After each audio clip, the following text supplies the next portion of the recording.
L'intersaison, l'une des grosses recrues de l'Inter, arrivé donc pour 40 millions. Luc, il sera d'entrée aligné dans ce match si particulier face à l'AC Milan. On guettera aussi quand même en attaque une autre recrue, Jovetic. Oui, complètement. Ça ne surprendra personne de voir Kondogbia titulaire dans cette équipe de l'Inter. C'est en préparation du championnat.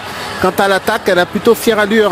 Jovetic qui est venu pour épauler Icardi, accompagné d'Hernanes. Je pense quand même qu'on devrait avoir de belles choses. Ça démarre pas mal, effectivement, ce trophée team avec ce derby et ces deux équipes, puisque du côté de l'AC Milan, eh bien, on a sorti également une très très belle équipe pour Sinisa Mihajlovic qui fait ses débuts cette saison sur le banc milanais, avec notamment en termes de recrues en attaque Luis Adriano et Carlos Bacca. Ça va faire des étincelles, Luc. Oui, là aussi, là il y a du beau monde. On a un buteur extraordinaire qui est le Colombien Bacca, même s'il a un peu raté la Copa.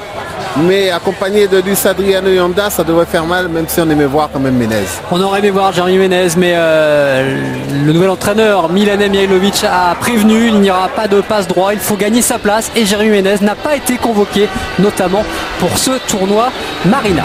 Mais il va être beau quand même ce derby, les entrées des équipes, messieurs, c'est parti. L'ambiance du Mapei Stadium de Reggio Emilia, qui est le stade dans lequel évolue en Serie A Sassuolo, en Émilie-Romagne, près de Modène, le fief historique de la Scuderia Ferrari. Donc pour un magnifique choc pour démarrer ce trophée team entre l'Inter et l'AC Milan, dans un stade, tiens Luc, qui accueillera la finale de la Ligue des Champions féminine cette saison.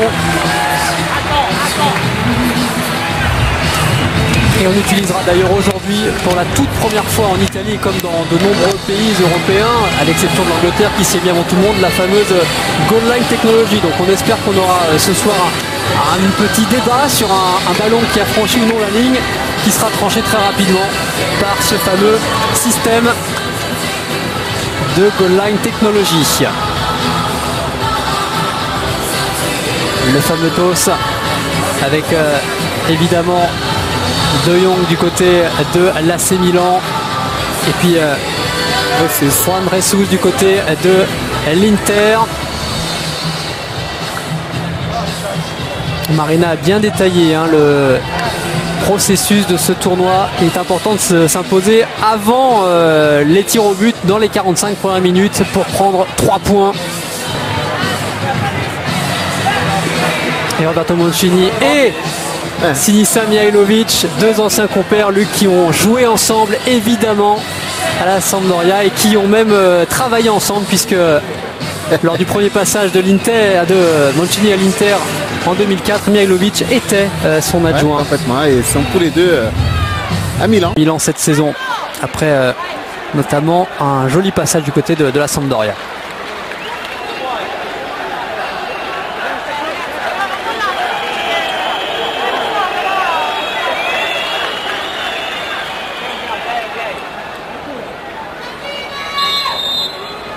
Le trophée Team 2015, c'est parti. 3 équipes pour décrocher ce tournoi. Et croyez-moi, il est malheureux, le président, de la non-réussite de ce garçon-là. Accélération sur le côté de Carlos Bacca avec ce sort. Il y a la possibilité. Et voilà le premier but. On n'a pas attendu longtemps. À peine 4 minutes de jeu. Et l'AC Milan ouvre le score face à son grand rival de l'Inter. Carlos Bacca, la recrue, est déjà de la partie. Ouais, c'est Bonaventura qui avait offert d'ailleurs le magnifique corner à Mexès par rapport au but dont on parlait tout à l'heure. C'est une action un petit peu complexe. On voit la bataille pour Bacca qui réussit à s'en sortir et délivrer ce bon centre. Il y a un problème de placement quand même. Vous voyez comme il est rentré, Bonaventura. Il n'y a pas de défenseur latéral sur le côté pour venir couvrir, ce qui permet à Bonaventura de venir conclure. Et c'est au milieu de terrain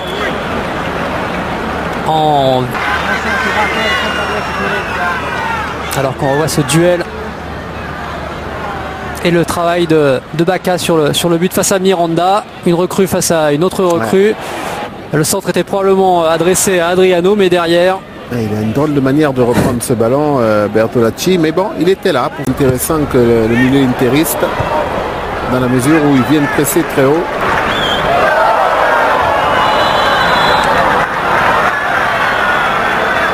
Deschilio qui va obtenir un coup franc, j'ai bien l'impression. Ouais. Sur cette... Alors ça discute, notamment avec Honda, le japonais, pour ce coup franc. On retrouve Baca et Miranda au duel. Ils s'aiment bien les deux Sud-Américains. Et vous voyez, regardez le positionnement de l'AC Milan. On va ensuite aller de l'autre côté de la ligne de défense de l'Inter. Combinaison qui a moyennement fonctionné. Handanovic, il pourrait même la capter cette balle. Hein. Je suis étonné qu'il aille boxer ce ballon, frappé par Honda. Regardez, ouais, sous la pression d'un Milanais. Pas de risque. Et Handanovic qui place évidemment ses joueurs. Celui qui dit qu'il n'a pas entendu. Même nous, on l'a entendu. La concentration de Keisuke Honda pour ce coup franc lointain, mais légèrement désaxé comme il faut. Ce sera De Jong finalement qui ira combiner là-bas avec une remise en arrière. C'est bien tenté, la volée repoussée par Juan Ressus. C'est pas fini avec Honda qui va reprendre de volée. Et ça passe pas si loin de la lucarne pour le japonais. Ouais, pas mal joué de la part. Sortira en touche. Il y a un garçon qui me sème un petit peu la panique aussi. C'est Honda. Hein. On ne sait pas quel poste il a. Il est un petit peu l'électron libre. C'est lui qui va frapper ici d'ailleurs. Elle passe pas si loin de la barre devant la défense. Et beaucoup de ballons passent par lui. Et l'interception de nouvelle fois de l'AC Milan. Et encore une fois une faute qui vaudra un avertissement, un carton jaune. Rien à dire.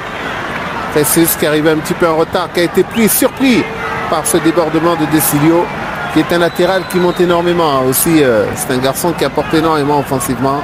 Alors c'est pas sûr qu'il reste du côté de l'Inter, Juan Ressus, parce qu'évidemment on cherche à dégraisser énormément du côté de l'Inter. Le club est en grande difficulté financière malgré la reprise.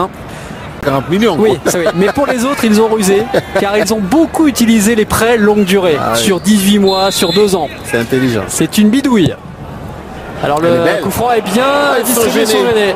Ils se sont gênés les Milanais, ils sont en train de s'expliquer d'ailleurs sur ce coup franc deuxième poteau. C'est pas terminé, récupération de De Jong qui préfère temporiser pour permettre le repositionnement de tout le monde et éviter un contre en cas d'interception. C'est Alex et Baca qui se sont gênés là au deuxième poteau. Encore une fois, il aurait fallu plus de communication bien avant.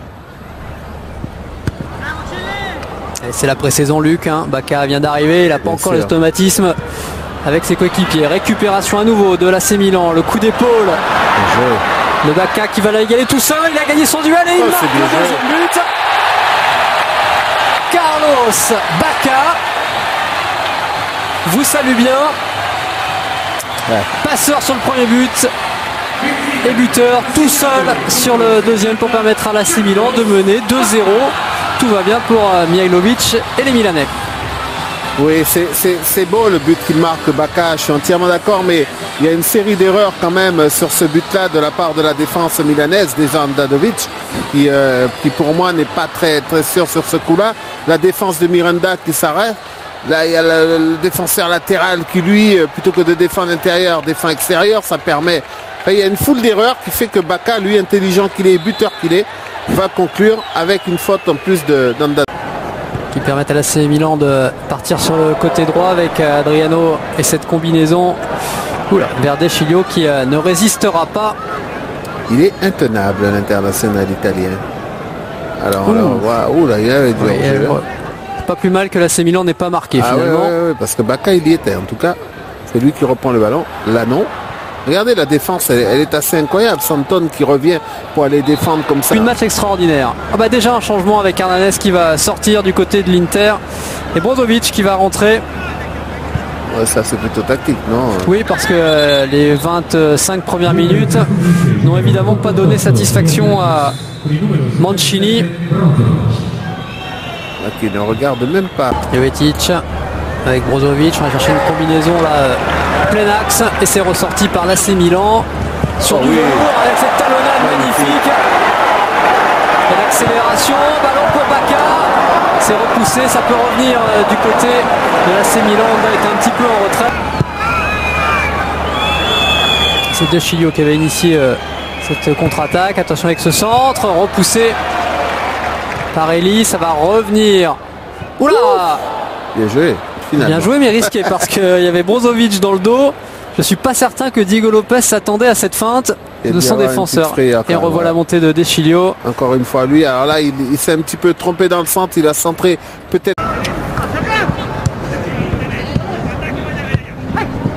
Alors dans ce trophée team qui se joue dans des matchs de 45 minutes, il n'y a jamais eu évidemment de score fleuve.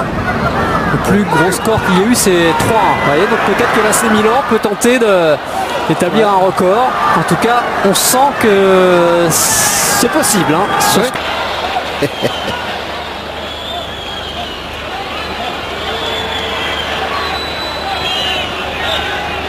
Ah, c'est un poison, hein. Luis Adriano, parce qu'on ne sait jamais d'où il vient, mais il est dans tous les bons coups. Lui qui a passé 8 saisons et demie avec le Shakhtar Donetsk, qui l'an dernier s'était quand même illustré. Luc, je ne sais pas si vous en souvenez. Alors qu'on va suivre quand même ce contre, on peut parler de contre pour l'Inter, pourquoi pas avec Brozovic qui va y aller tout seul peut-être, qui va enrouler sa frappe et qui va marquer. Magnifique. Bah, c'est un contre mais individuel de la part de Brozovic, entré en jeu il y a quelques minutes, avec peut-être aussi une défense qui a trop reculé et un Diego Lopez piégé par un rebond et un tir bien enroulé. Ah, peut-être qu'il s'y attendait pas, le ballon il est peut-être un peu masqué. L'ouverture du pied de Brozovic est plutôt intéressant, mais ce qui est incroyable, c'est de voir tout le monde reculer comme ça. Regardez, c'est ouvert, il a tout l'espace, il a tout le temps de pouvoir ajuster Diego Lopez qui ne doit pas être content du tout. Il arrive un petit peu tard sur le côté, malheureusement, Antonelli. En tout cas, qu'est-ce que c'est bien fait de la part de Brozovic, la percussion et la frappe. Il reste très peu de temps pour qu'il se réveille. Oui. Kovacic, j'espère qu'on les a prévenus que c'était une seule mi-temps du côté de l'Inter. Attention avec Kovacic, oui, qui va pouvoir combiner, qui va tenter sa chance plutôt à l'image de son compatriote Brozovic il y a quelques minutes, mais qui n'a pas la même réussite, Luc. Oui, il a voulu faire la même, mais la percée est plutôt intéressante aussi. Techniquement, c'est parfaitement réalisé, mis à part le dernier geste qui le gêne, à mon sens, avec l'arrivée d'Antonelli. Et Mancini, qui attendait peut-être autre chose. Français qui avait fait une belle saison au Genoa la saison passée. Honda qui va bien conserver. Et finalement, le centre qui arrive de plus loin. C'était bien joué, parfois reculer d'un pas pour avoir plus de vision de jeu. C'est pas plus mal. C'était pas mal fait ça quand même. Regardez, Bacca, il est là, il est toujours à l'affût. Hein. C'est ça, les buteurs, l'homme de surface. Et ça, c'était mignon aussi, ce petit plat du pied là. Il est battu, je pense, par le rebond. Vous avez bien fait de signaler, Romain, c'est vrai. Un peu plus en difficulté. Alors, il va pas prendre de risque, mais en fait, ça passe en retrait. Alex va prendre le carton rouge, faute sur Icardi. Eh oui, pas si amical que ça, finalement, mais il n'a pas franchement le choix, l'arbitre. Mais c'est toujours délicat à juger ce genre de situation parce que je ne pense pas vraiment Alex qu'il le fasse exprès. Il y a les pieds qui viennent s'en mêler. Vous voyez, quand on court, vous voyez, on voit bien qu'il ne fait pas de geste pour provoquer cela. Ah, non. Bon, je comprends que l'arbitre mette le rouge. Quelle erreur de Bonaventura avec cette passe en retrait. Il y a quand même, semble qu'il y ait quand même quelque chose. Vous pensez qu'il le fait exprès, vous? Il y a peut-être aussi en haut. Le fait qu'il passe petit accrochage en haut. Bon, en fait, du côté de l'AC Milan, on va avoir l'occasion d'en parler dans quelques instants. On va d'abord suivre le coup franc de l'Inter. Oh, il a glissé sur cette tentative. Brozovic, encore une fois. Et voilà, un visage juvénile d'Alessio Romagnoli. Ouais, mais qu'il va falloir retenir. Hein. Oh que oui. Ce visage-là. Et le nom également. La sortie d'Honda qui est sacrifiée évidemment avec l'exclusion d'Alex. On va renforcer la défense. Et Alessio Romagnoli, il était hier à la visite médicale de l'AC Milan. Et il est déjà avec le maillot numéro 13 Rossonero. Alessio Romagnoli, 20 ans, arrivé de la Roma pour 25 millions d'euros plus des bonus, alors qu'on voit la tentative Brozovic manquée. En tout cas, c'est le mur. C'est Luis Adriano qui le repousse, ça fait un peu mal à la tête. Et je me demande s'il n'a pas pris un petit coup de tête d'Antonelli en sautant en même temps. Dans la foulée. Ouais. En tout cas, guettez bien ce numéro 13 célèbre de l'AC Milan, Alessandro Nesta, qui lui souhaite le meilleur sous ses nouvelles couleurs. Il a osé prendre le numéro 13 de la légende Nesta. C'est pour vous dire qu'il a confiance en lui, cet Alessio Romagnoli. On va le suivre déjà pour 5 minutes et puis on le suivra dans les prochaines années du côté de l'Italie. Il n'y a qu'à voir l'accueil qui lui est fait. Exactement, c'est vrai. Le public qui est d'ores et déjà le sollicite. Et pas de coup franc là pour cette intervention de Jong. Il n'y a pas comme on qui demande le ballon là au Milan. Oh la main. Et il y aura main en revanche par contre de la part de notre ami Medel, le Chilien, et qui prend un carton jaune. Et il a la main chaude, l'arbitre. Oui, je trouve. Il n'y a pas de tournoi amical pour lui non plus. Hein. Pas.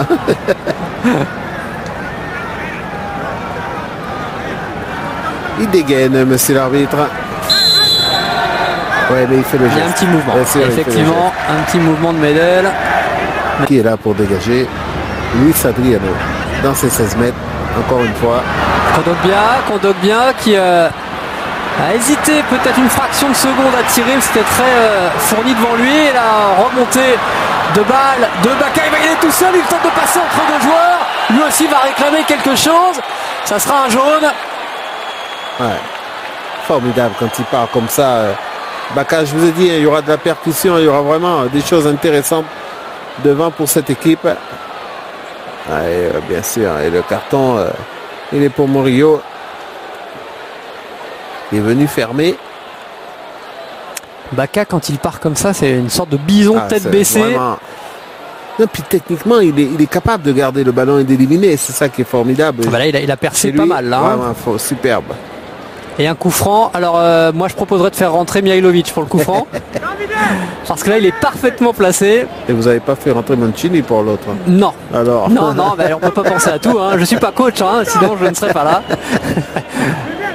Mihailovic, c'était monsieur coup franc, recordman des coups francs marqués en Serie A avec 45, plus que Michel Platini. Quel coup de patte. Il a même réussi la performance de faire un triplé de coups francs dans un seul et même match. Ça calme quand même pas mal, ça force le respect. Michel Platini l'avait fait également. C'était sa grande spécialité. En tout cas, ce sera Bonaventura qui tentera sa chance là maintenant pour l'AC Milan, pour assurer le succès des Milanais. Il est bien concentré, l'ancien joueur de l'Atalanta, pour frapper ce ballon. Le roulé, c'est superbe. On la voyait partir en pleine lucarne, en tout cas arriver en pleine lucarne, mais finalement, elle frôle le montant. Ouais, magnifique, c'est super. Et Handanovic est très très loin. Heureusement pour lui. Ce qui est bien, c'est que le ballon, il passe le mur et il retombe tout de suite derrière. Heureusement pour Handanovic que ce ballon n'est pas cadré, parce que je ne pense pas qu'il l'avait. Et deux changements à une minute de la fin. C'est étonnant comme choix de la part de Mancini. Avec Palacio qui remplace Kondogbia. L'inimitable Palacio. Et Nagatomo qui va remplacer Santon. Dans le contexte, c'est vrai. Il s'est échauffé avant de rentrer. Oui, c'est vrai déjà. Et pourquoi pas aller chercher une égalisation pour l'Inter avec ce long ballon pour Palacio qui va remettre en retrait.